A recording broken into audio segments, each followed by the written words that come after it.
The longest government shutdown in U.S. history is officially over. Yeah, less than an hour ago, President Trump signing the new bill into law. This after meeting for the first time in nearly 2 months. Lawmakers approved a measure that will fund the government through the end of January, extend SNAP food benefits for a full year, and reverse shutdown-related layoffs of federal workers. We can do a lot better. We can do great. So much money is involved, and we're willing to pay so much money to the people. So we're going to pay a lot of money to the people. They're going to go out and buy their own health care, and we're going to forget this Obamacare madness.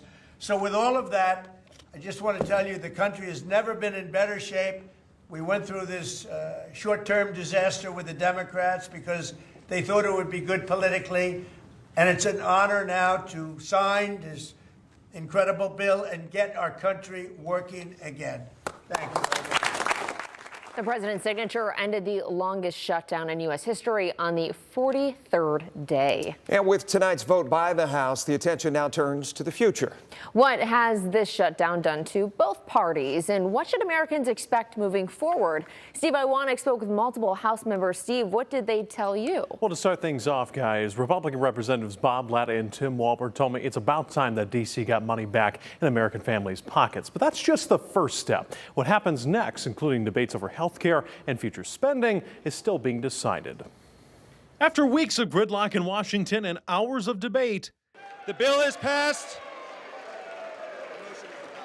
The motion is adopted. Republican House members Bob Latta and Tim Walberg made it clear before Wednesday's vote it was time to end the shutdown. We're not going to leave here until we get this passed. For all these weeks unnecessarily, it's time to move on with it. But the deal only funds operations through the end of January. The main thing people will see is that benefits that have been frozen will come back online. Offices of the government that have been closed will reopen. Air traffic controllers hopefully will be back to work. Dr. Sam Nelson says the short-term relief is clear, but so are the challenges ahead.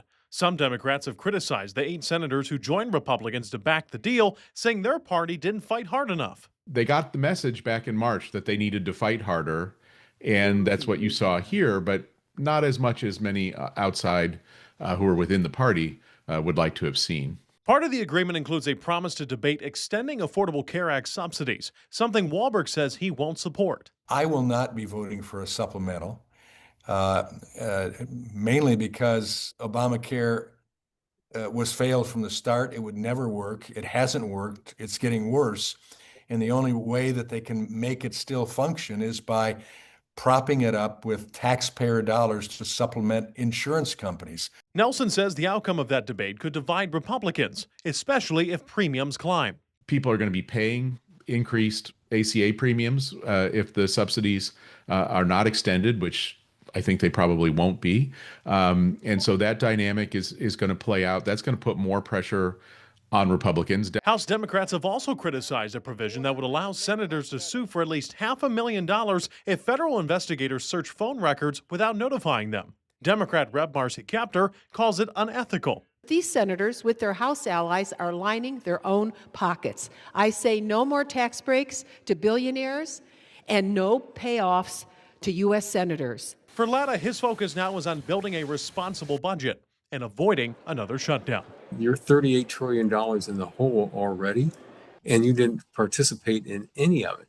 So we have to think about the future of generations of Americans, and that's why it's so important that we look after everyone and making sure that these payments are being made.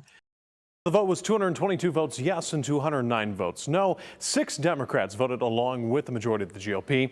And this resolution is only for 2 months. They'll have to vote again by January 30th. In studio, Steve Iwanek, WTOL 11.